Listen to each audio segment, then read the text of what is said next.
So, good afternoon everyone, and welcome to Module 4 of the School for Change Agents. And our focus today is making change happen. My name's Helen Bevan, and I'm going to be the lead for today's module. It's fantastic to welcome such a diverse group of people. We have people taking part here with us live from all over the world. And I know that that many more people will be watching the recording of this session. So, great welcome to all of you. So let's see who we've got on the team today. So, hello, my name's Helen Bevan, and I'm going to be looking after things. And I'm very happy alongside me to have Pip Hardy, who is our lead facilitator. So we always get such a fantastic response to Twitter on the school days. So Lee and Lewis will be keeping an eye on Twitter. And we hope with so many of you taking part that the chat room will go crazy with engagement as usual. And Kate, Catherine and Ollie are helping us in the chat room. And behind the scenes, we have our extremely able and important technical support colleagues, Joe and Paul. So welcome to the team and welcome to everybody taking part. So just as usual, a note to say please join in today and beyond today. So for those of you that are taking part live, please use the chat box to continue to contribute. So put your views across, create your links. We'd love to have your contribution. And also, we'd like you to tweet, if you can do 3 things at the same time, using the hashtag S4CA, which stands for School for Change Agent, and also the handle is School for Change. And our Facebook group is becoming very active, and again, we'd love you to join it, so you just need to send a request. And as usual, we will produce a summary of each module and we'll put it on the website. So that's great. So what are we going to do today? Well, each week what we've been doing is we've been covering some different change agent capabilities. And this is week 4 already. I can't believe how quickly this has gone. So the first week we looked at being a change agent and change begins with me. The second week we looked at from me to we around making connections and building communities. Last week we looked at rolling with resistance and some different ways of thinking about resistance to change. And today is a very session around kind of practical things, which is around making change happen. Again, just to re-emphasize that it's possible to use your contribution to the school to build your professional development. So nurses, midwives and allied health professionals, you can use this experience as part of your reflective account for revalidation for your continuing professional development. For doctors, there'll be a process for getting credits for the school, and we'll be talking about that. And for everyone, what we'll be doing at the beginning of next week is giving you all the information about how you apply to become a certificated change agent of the School for Change Agents. And it's a really straightforward process, and it's free. So we hope that lots of you will want to do that. And a really final announcement is loads of you have been, lots and lots of you have been signing up for randomized coffee trials, and I've been watching the school traffic in Twitter, and I know that some of you have been having some really fantastic conversations. So how to sign up for randomized coffee trial if you haven't yet. We'll send you the information in our newsletter, News from Joe, but basically you just email. We will randomly match you with somebody else from the school who could be in the same city or across the world. And then what we want you to do is over the next 4 weeks to arrange to have a conversation with Skype or FaceTime or a phone call or however you want to do it over a cup of coffee. Okay, that's the end of notices. Now, what we normally do at this point is we have some sort of warm-up activity, and usually it involves arrows and pens. But after last week, we got a special request to say we'd like some more polls, particularly Dr. Vic. So in this session, we've got a number of polls. So let me just tell you what the first one is. So the topic that we're going to be talking about first is, to what extent did the last change initiative you were engaged with deliver its objectives? So we're going to be talking about this shortly. So what we thought we'd do, to start with is we're going to put a poll up. So I'm going to hand over to Jo at the moment. So think about, maybe not the change initiative that you're working with at the moment, where it's still happening, or you're still working it through, but the last one you kind of finished, okay? And what we want you to do is somewhere between 1 and 10 is to give it a score. So if it really hardly delivered anything, give it a 1, and if it completely delivered all its objectives, give it a 10, and if it delivered some of it, give it a 5, okay? So I'm going to hand over to Jo. Are you there, Jo? Hi, Jo. Yeah, hi Helen, I'm here now. I'm about to activate the poll. Okay, that's great. So let's see the poll. So here it comes. So the last change initiative that you were engaged with, and that finished, okay, to what extent did it deliver all its objectives? And I'm going to ask our chat room monitors to be ready in a moment to tell us the results. So yeah, we've got just about 30 seconds to go. So and it's completely anonymous. Nobody will know what you said.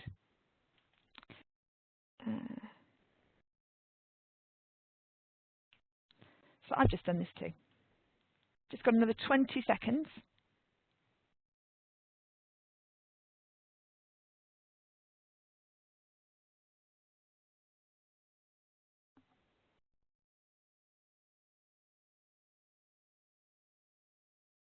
How are we doing, Jo?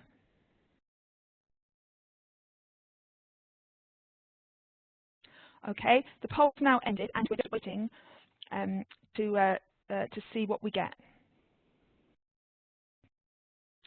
So Kate and Catherine, are you there? Hi, yes, we're here. Well, I'm here. I'm just waiting for the results to come up. Yeah. Here we go.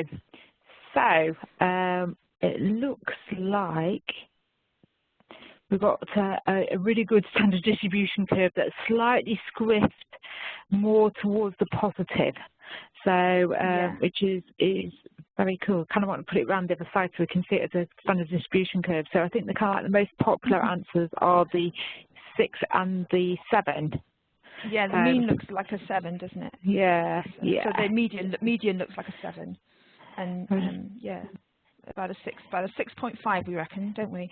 Yeah, and I was just going to have a look in the chat box. So I think there's some comments about, it's kind of like thinking about, oh yes, 6.5. Somebody's just corrected me on that, so that's fantastic. Thank you. I'm glad we've got mathematicians, which is great. And somebody's thinking about the sustainability, which is also important. Yeah, very good. And what was great about that is there's 185 people who are logged in. We know that there's many more than that on the actually taking part now, because many of you are taking part as groups. But of the 185 people logged in, 145 of you took part in that. So that's fantastic. Okay, so let's talk a little bit then about the capabilities that we want to build in our hour together today. So first of all, we're looking at, why is it that many change efforts fail to deliver their intended benefits? We want to look through and think about some of both the barriers and the building blocks to making change happen. We're going to look at the need to align both the intrinsic and the extrinsic motivators for change, and we'll talk a little bit about those. Talk a little bit about building joy for work, and many of the people who are here taking part and listening are people that work in public service or connected to public service, and this whole idea around building joy at work and the passionate public servant, we'll touch on that. We'll have a big section around understanding and appreciating energy for change, And finally, we want to look at what's for de facto purpose, which is something we don't want to have, versus shared purpose, which is what we do want to have. So let's get going. So going back to the chat box, okay. You know, very often when you kind of look at the literature and the research and the things that, you know, the ideas that people are proposing around change, there's this kind of mythical figure of 70% that gets quoted, you know, all over the place, constantly in the change literature. So can we have a go at putting this in the box? Why is 70%, that figure, that mythical figure of 70%, often quoted in the field of change leadership?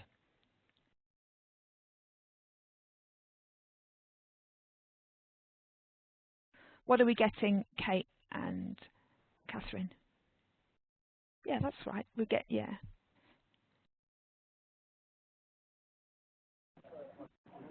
Some people, Helen, suggesting that it's the rate of failure. Yeah, that's absolutely right. You know, if you look back at what was being written in the 1970s about large-scale change and the extent to which it succeeds, that figure is used. If you look at things that are being written recently about large-scale change, it's the same figure. I took this from Deloitte and their document, Demystifying Change Management. And you know what they're saying is that despite significant investment and literature on the subject, most studies still show a 60 to 70% failure rate for organisational change project. You know, a statistic that stayed constant right the way from the 1970s to the present. So let's look at some McKinsey data on this. This comes from the McKinsey Performance Transformation Survey. And what they showed was that only about 25% of change projects of a reasonable complexity get anywhere near achieving the change and delivering the actual benefits that are sought.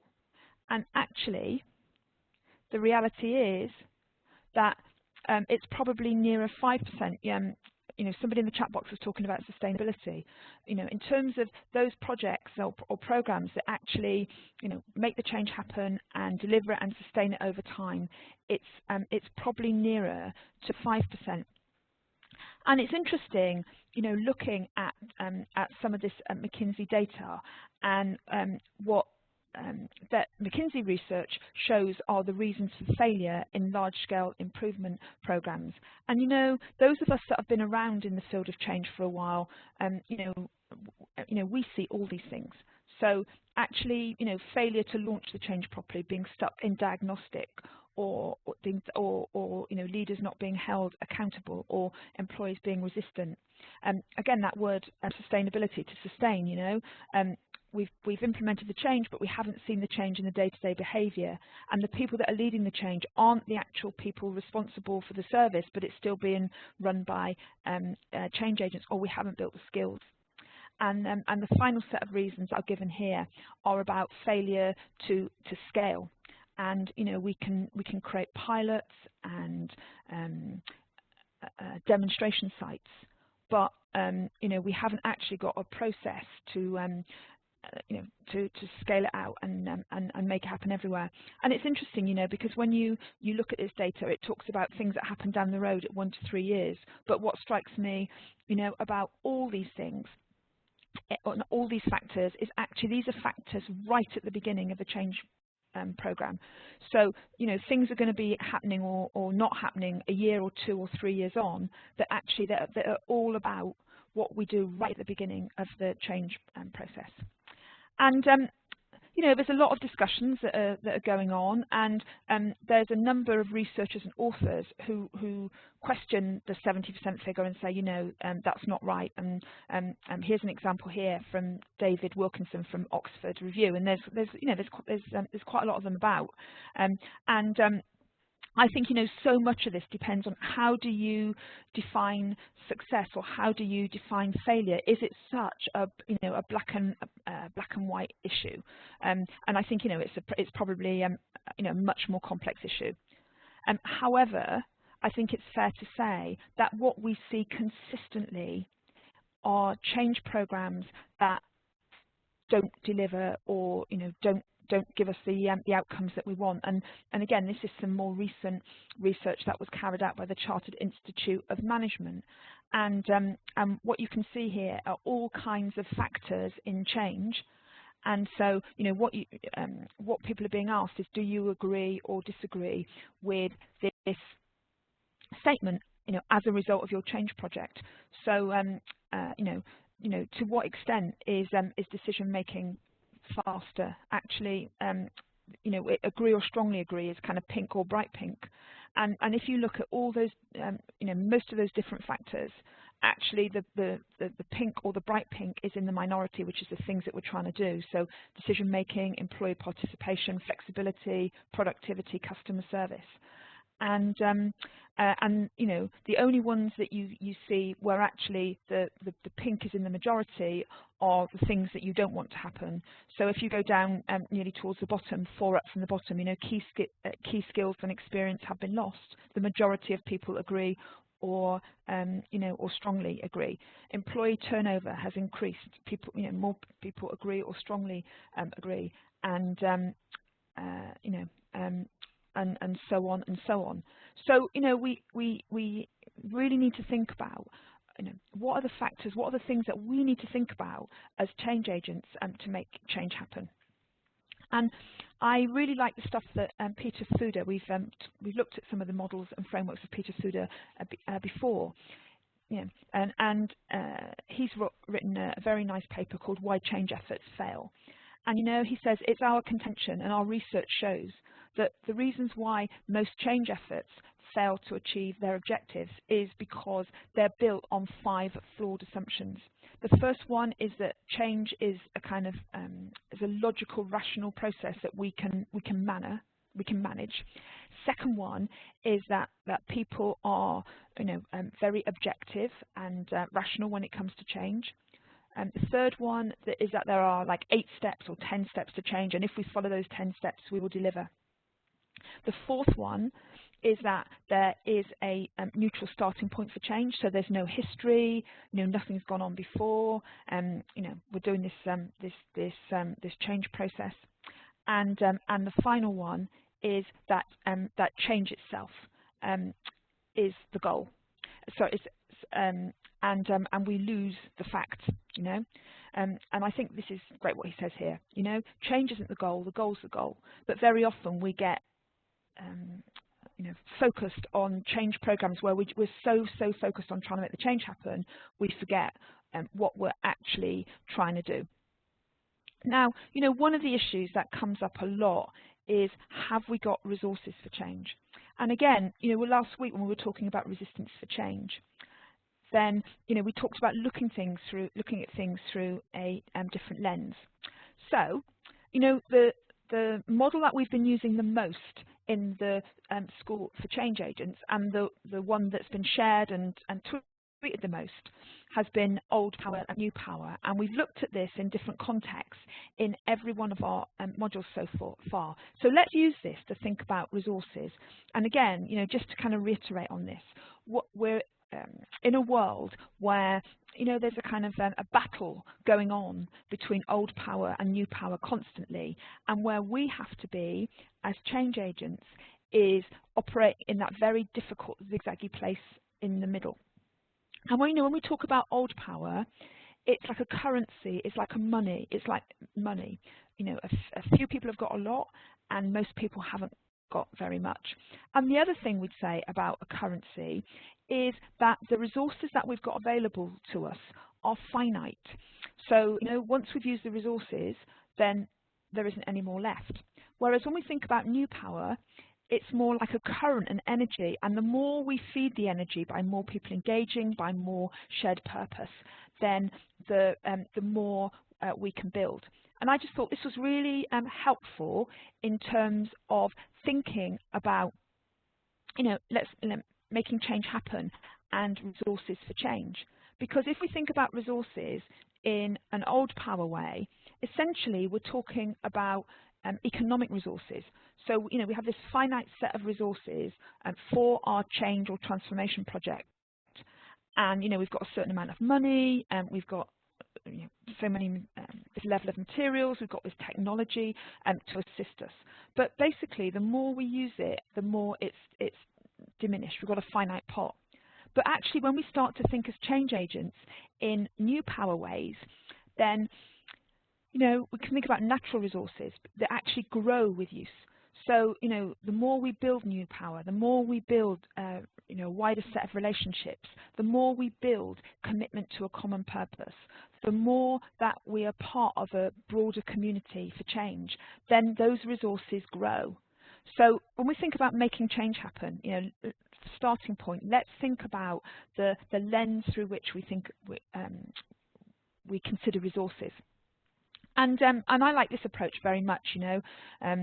We see it a lot in community development. I know many of the people that are taking part in the school are practitioners of asset-based community development, and this, what I've got here is an example of an asset map, and this is done by the Institute for Healthcare Improvement, USA. And again, what we can see here is, when we're trying to make change happen, we're thinking about the assets that we've got that can help us. We need to think more broadly. And actually, I think it's much nicer to think about the people and the communities and the networks that can support us as assets rather than resources. So, just thinking about making change happen and what are some of the opportunities, what are some of the blockages, and what are some of the builders. So a little while ago, my team, Horizons, we did a collaboration with the Health Service Journal and the Nursing Times, which was about getting response from a very, very wide group of people from right across the health and care system around how we can make change happen. So we actually got 14,000 contributions of people, all the way across our system about what are the biggest barriers to change. And, I think it's really interesting to look at these 10 barriers. I think the one that interested me the most and maybe surprised me, but actually reflecting on it shouldn't be a surprise, is the issue of confusing strategies. The extent to which, when we actually asked our frontline colleagues, what are the biggest barriers to change, this issue of confusing strategies. Because, when you're at a senior level in an organisation, you maybe have got, 10 or 11 priorities, and they're really clear. But then when that priority or that strategy goes down several levels and it goes to people at, who are operating at the front line of care, it's really confusing. So yes, this is a new priority, but is it more important than the previous priority? And do they connect? Do they make sense? If you want us to do this, what should we actually stop doing? And it's interesting because the Gallup organisation actually did a study about this issue around why do so many change projects fail. And again, they found the same thing. Every day people at the front line are getting inundated with these high priority messages, and it's really hard to know, what are the actual things that we ought to focus on. And again, I see this sometimes as somebody who works at a national level of change in the National Health Service in England, because a team nationally might be working on a certain priority, and when you're a national leader of change, that's the most important thing in the world to you. But then when you're trying to make people locally adopt your change, it's your priority is fighting with many other priorities. And it's interesting because this was generic from the Gallup organisation, but actually there's been other studies that have shown this is really pertinent in terms of the world of health and care. And this was some work that appeared in Health Affairs, which is a very eminent global policy report. And again, this work here was showing, actually, if we want improvement to happen, getting buy-in, getting engagement from our frontline staff is absolutely critical if we want quality and safety to happen consistently. So we have to stop overloading people. So we thought what would be fun is to actually give you a poll, which was looking at the blocks, okay, that came out of this poll with 14,000 contributions as to, these are the biggest blocks that we see in change. To what extent, in the work that you've been doing in the last 12 months, has each of these things been a block? So what you can do is if all of them have been blocks, then you can put all of them. So Joe, can we move to the second poll? Okay. So what you can see there are all those factors. So thinking about yourself as a change agent and the change that you've been trying to make trying to make happen. Okay. Tick as many of these as have been an issue for you. And let's see what we come up with. And we've only got again, we've only got a minute, so we might need to work quite quickly.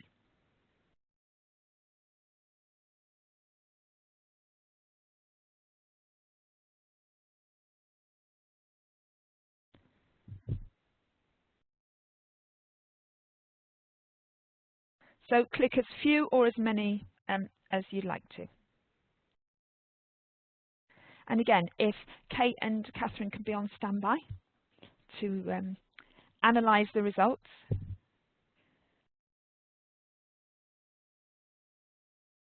Just got a few minutes. This one will just take a little bit longer to analyse because it's more complicated. But the poll's ended now, so we're just waiting to see the results.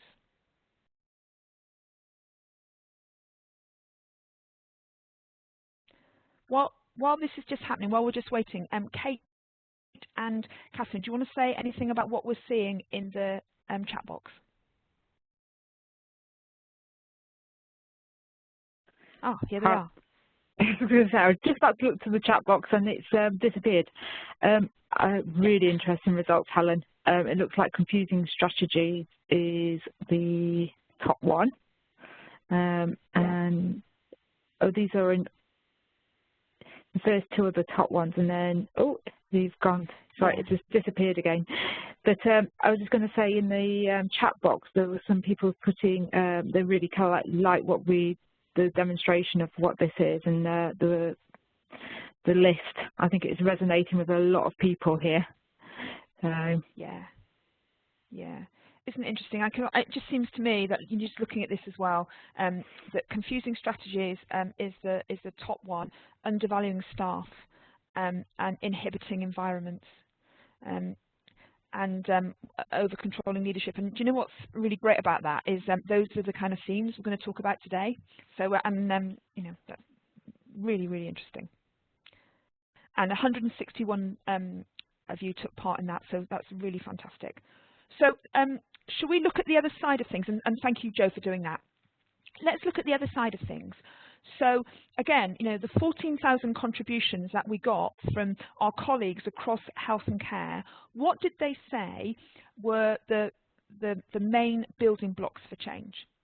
And again, I don't think any of these are surprising. That we start with inspiring and supportive leadership and collaborating, collaborative working. And lots of these are things that we've talked about, during the last 4 weeks. We've talked about challenging the status quo. We talked about calling to action. We talked about the final one, around thought diversity and thinking in different ways. So why don't we have another poll? So if Joe can set the next poll up. So what we're going to do is the same thing as we did last time. So which of these factors, and again, they're all coming in the poll, which of these factors are present in your situation now? So in terms of the changes that you're undertaking currently, okay, which ones of these are there for you? So I can still see the here we go. Yeah, brilliant. Thanks, Joe. So the poll is now up, and we've only got a minute. So, you know, in terms of your situation now and the change that you're, you know, working with and trying to make happen, which of these factors are present for you now?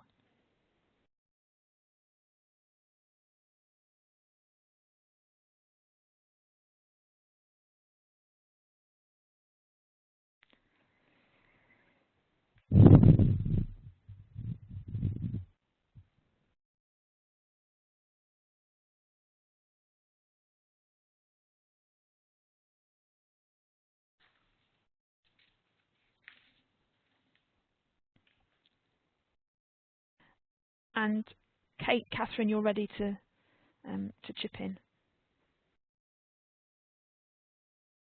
Just waiting for the poll to end. Never time to put what they want. Okay, the poll has now ended. Anything interesting in the chat box, Kate and Catherine, while we're just waiting? Hi, Helen. Yeah, sorry, go on. You go, Catherine.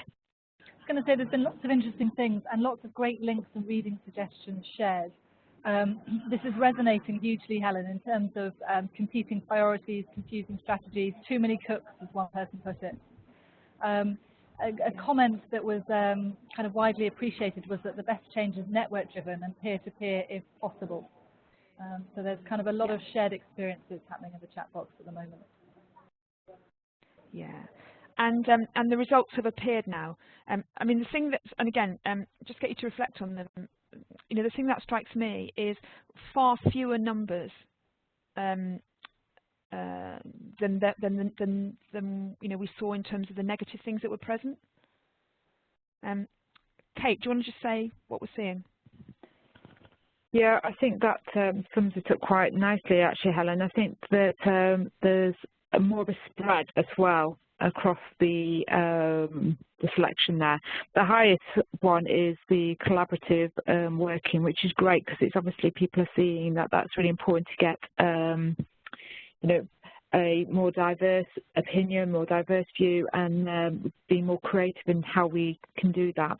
So I feel kind of like there's hope there that, you know, things are changing, but, you know, it's taking its time.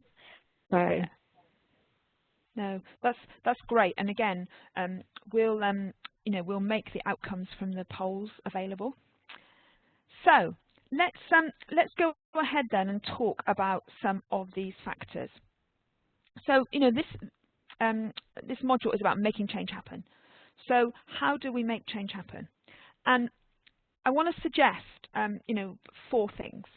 So the first one is, you know, we have to make people feel something, and that goes back to what Catherine was talking about in Module 2, where, you know, if we can engage at a level of emotions and values that connects with what is important to people, you know, that's where we need to go. The second point here, which I think is really interesting, is about emphasising progress, and I think this is a point that gets forgotten sometimes. So I just wanted to quote this research, this Harvard research from Teresa Amabile. And what she did, she got 238 professionals to keep a diary of their inner work life and, you know, how they were feeling and what happened. And what was interesting was that what these professionals reported was the very best days for them at work were when they were able to make progress and move forward in their work. Okay. And I think, you know, it really ties in with the kind of things that we've been saying in the school around the importance of, you know, small scale incremental change, you know, even if it's only very small, just making some things happen, how important they are. And that was absolutely, you know, reiterated that if people can make progress, however small, it makes a massive difference at work. What Teresa Amabile and her colleagues also did was they asked 700 managers to rank factors for employee motivation, things that they thought were most important. And what happened was the managers, they rated things like recognition incentives, and they ranked progress last. So it's interesting. So what the actual professionals said, you know, the days when I make progress are my best days. And yet the managers didn't seem to think that it was an important issue. Okay, The third point here around making change happen is stop bribing. And we want to talk a little bit about the relationship between intrinsic and extrinsic change, because actually we need both. But really, you know, I love this way of describing things. What do we need to do? Actually, we need to start a cult. And what do we mean by a cult? We mean a group that's unified by a provocative idea that can actually make a difference. So let's talk about intrinsic, extrinsic motivation and bribing. So, you know, when we're trying to engage people in change and make things happen, we need to think about both extrinsic and intrinsic motivation. So, you know, extrinsic motivation is a motivation that comes from outside. So when we as a system want people to do something. So the kinds of factors we're talking about, you know, rewarding people and mandating people with quality standards, having incentive systems, you know, competition, compliance, award systems, you know, recognition, and putting people under pressure to perform. Okay, those are all classic factors of extrinsic motivation.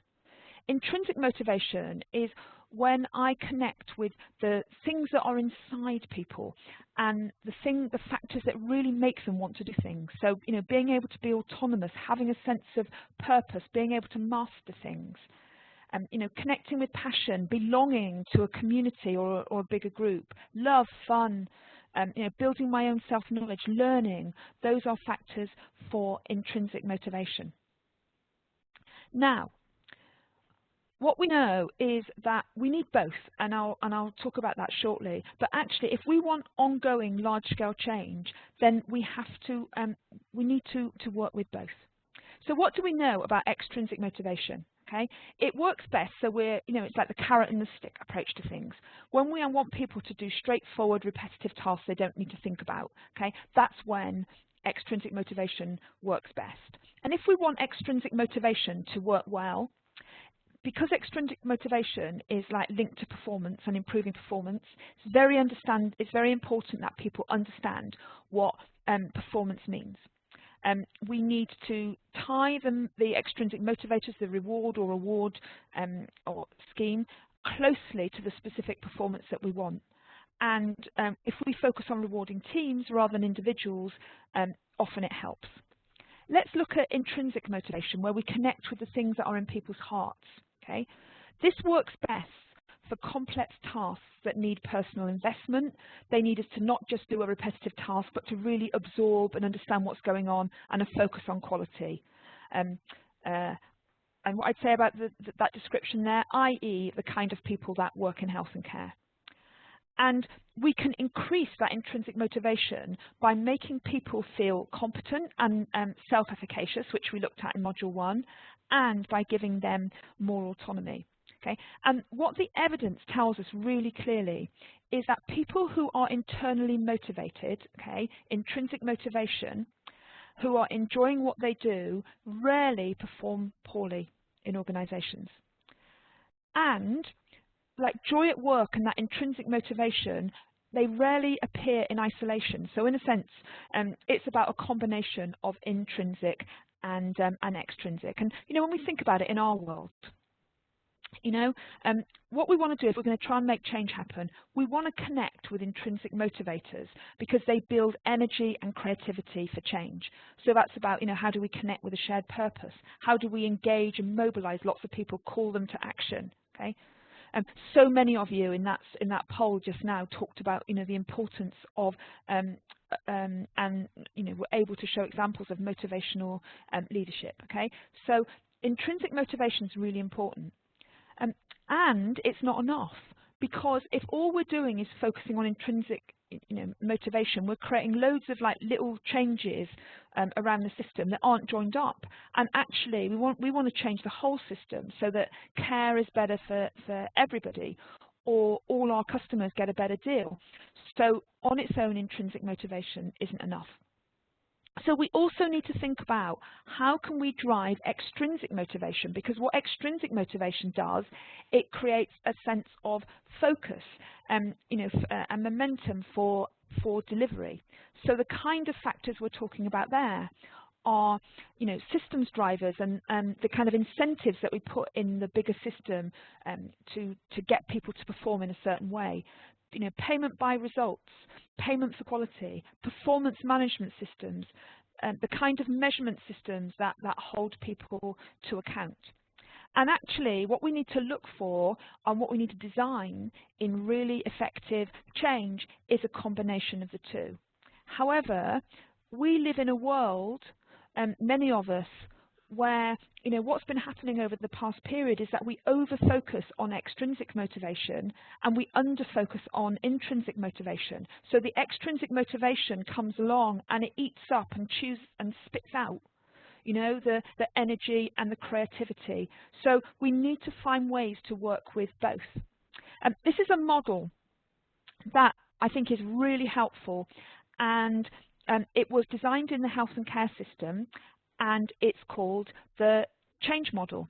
And what it basically says is, when we're thinking about a change process or a change program, let's think of the multiple factors that we need to take account of and we need to build, and let's align them all.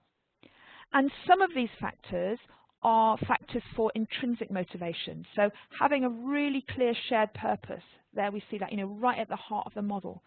Having motivating leadership, okay, motivating and mobilizing people for change, okay. Those are all factors that are around intrinsic motivation.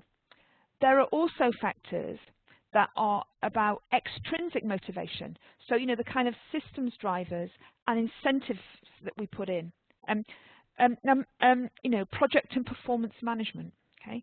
How we build those in. And measurement's interesting because measurement can be either. So a lot of the time we're using measurement in an intrinsic way to understand the improvements in performance and to hold people to account. But when I see really fantastic improvement projects going on where people are so joyful and excited about what they're doing, they love to measure, okay, because they want to know how well they're doing for their patients or their service users. So measurement can be either. And what the change model tells us is actually we need to have working with improvement approach tools is very, very important. Having an evidence-based approach to those, and thinking about spread and adoption right from the start. So I find this an incredibly useful model to use to kind of think through. Now, what's important is not just about saying, are each of these 8 factors present? It's about saying, are they aligned with each other? And here's an example from a local organisation within the NHS that supports people with learning disabilities. And what the particular project that they were looking at here is how can we reduce inappropriate use of antipsychotic drugs for people with learning disabilities. And what they did as a team was look at each of these factors and say, how are we doing? And everybody did it to start with, and they say, what's our score out of 10? So if we look at this, we're doing really well here on shared purpose and having a clear shared purpose that we've all developed. We're also doing well, and we've got a really strong project and performance management system to back up what we're doing, and we've got strong measures. We're also doing quite well on improvement tools, and we are thinking about how we're going to spread and adopt this, or get adoption of it beyond just the current unit. However, we haven't necessarily got all our leaders on board, and we haven't thought through some of the bigger system drivers. So, what it helps us to do is to think about these factors and make sure we're building them in right from the start, and even more importantly, it helps us to align our intrinsic and extrinsic factors. And this is the parent of James, who's one of the people on the ward, who was part of the team that co-produced this work. And just kind of saying this model is a structure that helps us to understand what we're trying to achieve, where we need to focus, and it helped us to work together. And again, all the resources for that are available for free. So let's talk about 2 different kinds of people at work. And this comes from a a study that was a very biggest study in the world around engagement at work. And what it identified were different kinds of people at work. And I just want to talk about two of them here. Okay, one kind of person is the compliant. And compliant people, come to work, they work diligently. They don't necessarily feel connected to the bigger purpose. And their work is controlled and coordinated in extrinsic ways through performance management and standardized procedures. And very often, compliant people will hold, they'll hold back. They won't take risks. Often they like to work in that very standardized way. They know what the job is, they're comfortable, and they don't like change. And they want to work to a role specification. So, when somebody comes along and talks, say, to the endoscopy nurse about, how can we extend your role, then she or he will say, I don't want to take that risk. I'd rather stick to the job that I've got. Let's contrast compliant with contributors. Contributors are people who are highly intrinsically motivated. They feel connected to that higher purpose. And actually they don't need a lot of standardization and compliance because they start from a place of shared values and shared goals, which actually makes the control and coordination happen. Okay, they're very, very collaborative with other people, and they are willing to embrace and lead change. And the thing that's important or different about contributors compared to compliant people is they work not just to a role specification, but to who they are. I work to who I am and what I want to be and the contribution that I want to make in the world. And I think that many of us work in organisations that kind of forces people to be compliant. The wider environment that we find ourselves in, okay, it's just that the compliant people kind of have an easier life and they get along. And to be a contributor is really tough. But I just wanted to show you the other part of this data. And this was a study that was carried out by the Gallup organisation. And what the Gallup organisation found were that only 13% of the overall workforce they looked at were fully engaged, i.e. they were contributors. But what they also found was that contributors create 6 times the value to an organisation compared to compliant people. And yet we're in a system that often kind of forces us to be compliant. So what we need to be thinking as change agents is, what do we need to be doing to be fully contributing and to support other people to be contributors. And you see, when we look at the way the world is going, it becomes even more important. I took this diagram from Harry Burns, who was the Chief Medical Officer of Scotland, and he's looking into the future, and he talks about the third curve of change. And I can see this coming as well. And if we look at the 3 different curves, the first curve is what he's calling here new public management. And new public management was the kind of approach that we saw, from the late 1990s onwards, which is about holding people to account and putting proper measures in place and getting a grip. And what we've been seeing since then is a move, much more towards quality improvement and working in collective teams and finding ways of sharing power.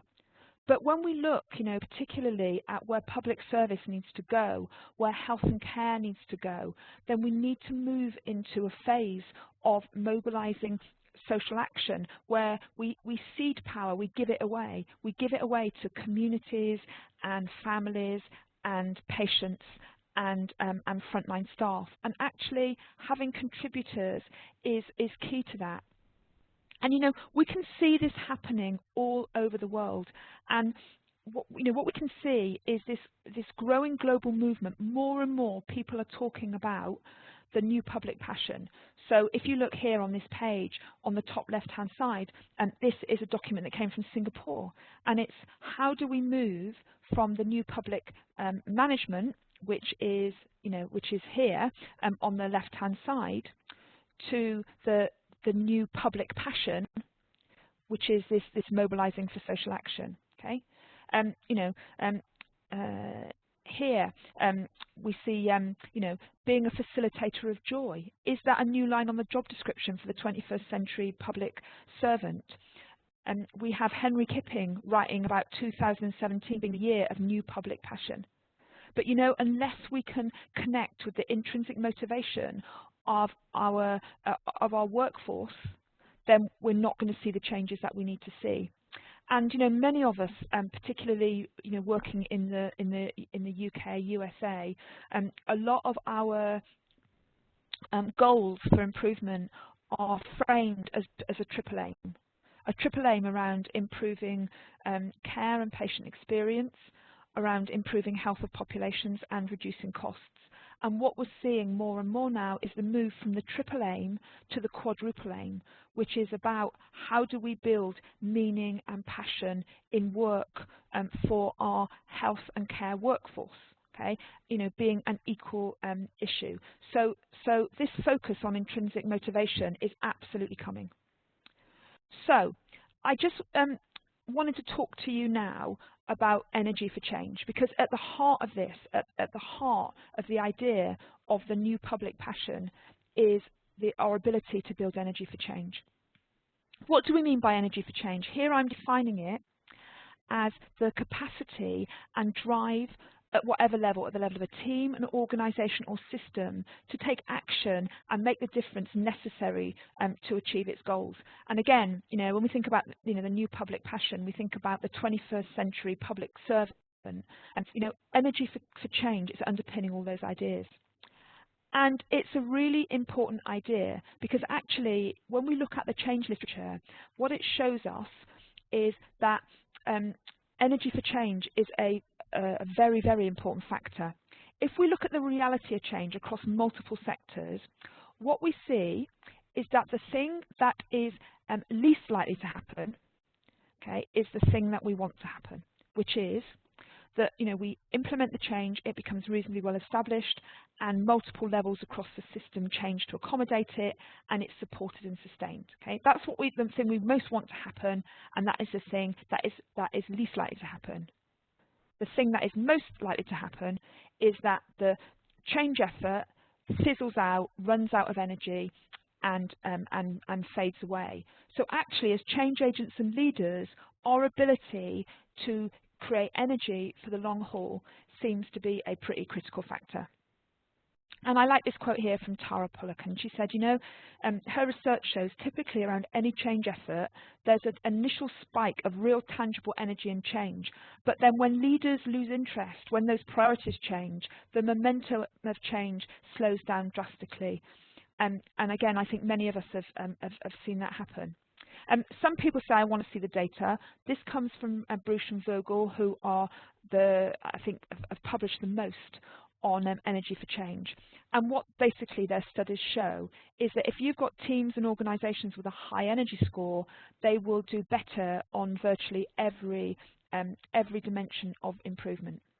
So what I want to do now is I want to show you a model for building energy for change that comes from the work that our little team did with York Health Economics Consortium and Landmark. And we developed a framework for energy for change. And what it focuses on are 5 different types of energy for change. And what's important is that we're high on all 5, okay? And they're social, spiritual, psychological, physical, and intellectual. So what I want to do is take you through the 5 now, and I want you to think about, you know, the environment that you're in and how are the energies where you're working at the moment. So the first energy is social energy, and this is the energy of relationship, connection, collaboration. And when social energy is strong, we feel a sense of us and us rather than us and them. The second energy is spiritual energy, and this is the kind of energy where we've got commitment to a different vision for the future that connects with what's in our hearts, you know, our shared values and a higher purpose. And again, when spiritual energy is high, people are much more likely to be willing to move towards a different future that's better than the status quo. The third kind of energy is psychological energy, very, very important. you know, this sense of psychological safety that people feel that enables them to try new things and to innovate and fail. So psychological energy is the energy of having the courage to do different things, feeling resilient and feeling safe to innovate and do things differently. So it's about feeling part of a strong team that's supportive and also having trust in the leadership of the organisation and the direction. The next energy is physical energy, and physical energy is the energy of action, implementation, making things happen, getting them done. And the final energy is intellectual energy. And this is the energy of, you know, standing back, looking at things very rationally, planning, evaluating, you know, chunking things down, holding people to account in very rational ways. Now, let's just have a look at these energies. So let's go back to social energy. Okay, if social energy is low, people feel very, you know, isolated on their own. But when social energy is high, there's a real sense of solidarity. We're in this together. When spiritual energy is low, people feel uncommitted to the organisation or the system and its direction. But when spiritual energy is high, there's a real sense of higher purpose. When psychological energy is low, then, you know, people won't try things out, they won't innovate because there's too much risk. It might fail, you know, I might get held to account and I don't want to go there. Whereas when psychological energy is high, people feel safe to do new things. When physical energy is low, people feel a real sense of, you know, fatigue, you know, burnout, just weariness. Whereas when physical energy is high, there's a real sense of, you know, vitality, spring in the step, yeah, let's go and do things.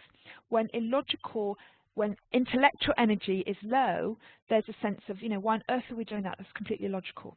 Whereas when intellectual energy is high, there's a strong sense of reason and, you know, it's obvious why we're doing this. Okay. What I want you to do now is just have a little think. We've got more than 2,000 data points in the health and care system around energy for change. And what we see, particularly in senior leadership teams, is that one of those energies is disproportionate. So tell you what we'll do. We won't do a poll. What we'll do is write down in the chat box which of those 5 energies you think is more disproportionately high than any of the others.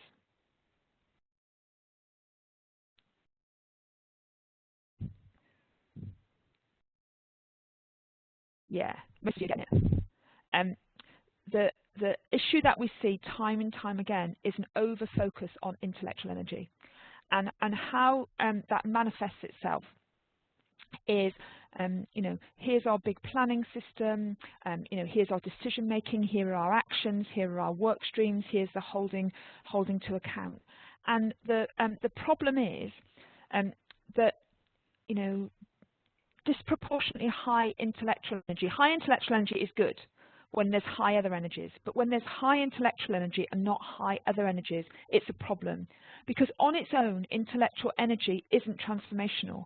And yet, you know, we see leaders all over our country trying to create radical transformational plans based on intellectual energy. And the problem with it is it keeps leaders in their comfort zone, intellect to intellect. And intellect to intellect doesn't change the world. So here's something else that's interesting. You know, which group do you think are more likely to have higher spiritual energy scores, clinicians or non-clinicians? Okay, have a put it in the box. Who do you think? Do you think clinicians tend to have higher spiritual energy? That's interesting. It's quite split. Actually, clinicians have higher spiritual energy scores to a statistically significant level. Let's ask this other question. The nearer you are to the chief exec in the structure, so if you're like a director or a vice president or something like that, overall energy score, the nearer you are to the chief exec, do you have a higher or lower energy score? Okay, lots of you are saying lower, but actually it's higher. And I think that's to do with old power and people in the system feeling that they've actually got more control around making things happen. Okay, so what we're saying is clinicians tend to have higher energy scores, and the nearer you are in the structure to the chief exec, the more likely you are to have a higher score. So one of the things that we do with this is I mean, this is a very simplified version, but we help teams to analyse where their energy is. So if you looked at this, so if your physical energy was low, you'd kind of be down there at a 1, but if your social energy was high, you'd be there at a 5. So I'm going to show you, we did some work that my team did, which was we did a discourse analysis of 6 large-scale transformation plans in their health and care system. And you're going to see the 6, and they're going to be joined up. So each one will kind of look like this, you know. So that's one. You know, so there's 6 of them like that on a sheet. So let's look at it. Here we go. So what's really interesting about this? So these are, you know, really large-scale transformation plans. Obviously, the first thing that we see is a very, very strong focus on intellectual energy on all of them. And what you're seeing on at least 3 of them is quite a toxic mix. We see this time and time again. When you get high intellectual energy and high physical energy, but lower social and spiritual energy, this is the kind of context where people talk about burnout, change fatigue, complete lack of energy for change. It's often that combination. And you know, it's interesting because people say, well, it's a plan, it's bound to have high intellectual energy, and yet, you know, if you look at these plans are so different. You know, even though they're written to the same guidance. So if you look at this red one here, that's in a locality that co-produces with patients and families and the wider community. So when they wrote their plan, they actually wrote it together, and you get such a sense of co-production and commitment when you work in that way. Whereas some of them that have got very low social and spiritual scores were, you know, written by really, really clever people, you know, probably sitting in a room together and thinking this through in very rational ways. And, you know, at the heart of change, the heart of the kinds of change that we're making, we've got to build social and we've got to build spiritual energy. And of course, we also want high intellectual and high physical energy. There is a relationship between social and spiritual energy and psychological energy, which basically is that if we want psychological energy to be high, then we've got to build social and we've got to build spiritual energy. I know I'm overrunning a little bit, and I'm really sorry, but I'll just keep going, and hopefully you can stay. There's really you know, not much more to go. So, you know, what happens when we don't build a proportionate amount of social and spiritual energy in our change efforts? What we see is that as leaders and change agents, we're signal generators. All the time, we're sending out signals to people in our system around, you know, what's important, what we ought to do. And, you know, people are reading our signals all the time, and we completely underestimate the extent to which those signals get amplified. And, you know, what leaders pay attention to matters to staff, and then staff end up taking their signals from the leaders. And what we end up with, you know, many, many times is instead of a focus on shared purpose, we end up with a focus on de facto purpose. So shared purpose is where, you know, we've got a purpose, and it isn't just like an organisational purpose that's written down, but it's a real shared purpose that everybody who's got a stake in the change and the improvement that we're seeking to create owns. Okay, that's what we mean by shared purpose. But often what happens is that we haven't made that explicit, and we haven't shared it, and we haven't co-produced it. So when we don't do that, it's very easy for something else to become the purpose instead. And what we see in a lot of public sector settings is that that shared purpose gets overtaken by a de facto purpose. Because often as leaders and change agents, we're going out and talking to our colleagues and telling them what they need to do. So what they hear isn't the shared purpose, they hear the de facto purpose. And the de facto purpose might be hitting a target, how we're going to reduce costs in a healthcare or residential setting, reducing the length of stay, how we're going to eliminate waste, how we're going to complete activities within the timescale, how we're going to comply with the regulators. All those things are important, okay, absolutely important, but if we're not creating a narrative and we're not having conversations about a bigger shared purpose, then it creates a very, very toxic environment in our organisations. So, when we talk about making change happen, we really need to think about how we're building social energy, how we're building spiritual energy.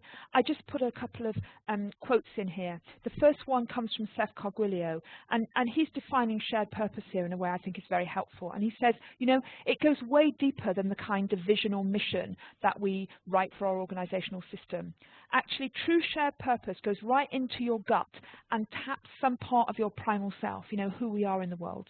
I believe that if you can bring people with similar primal purposes together and get them all marching in the same direction, amazing things can be achieved. I believe that too. When you look at the work that's been done around the change model that we looked at earlier, that had shared purpose right at the heart of it, when we've done retrospective analysis and we've asked change agents, what would you have done differently if you had your time again? They say we'd have spent so much more time focusing on shared purpose right at the beginning and co-producing the purpose. And if you remember last week when we looked at the work that Mark Jabin has done around the science of resistance to change, he's saying the same thing. It isn't enough to talk about buy-in, getting people to buy into our change. If you are asking people to buy in, it's too late. Okay, we don't need buyers.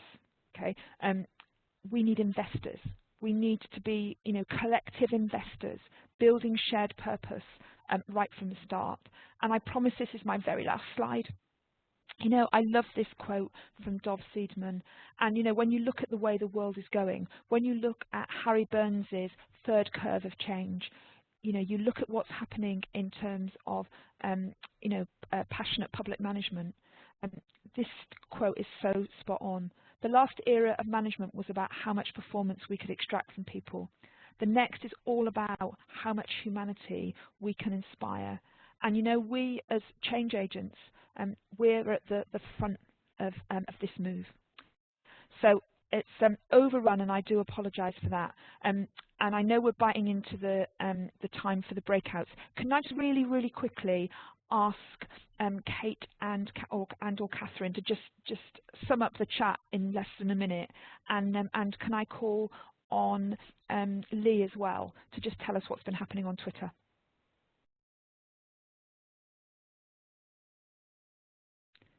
Are you there, Kate? Yeah, I'm here.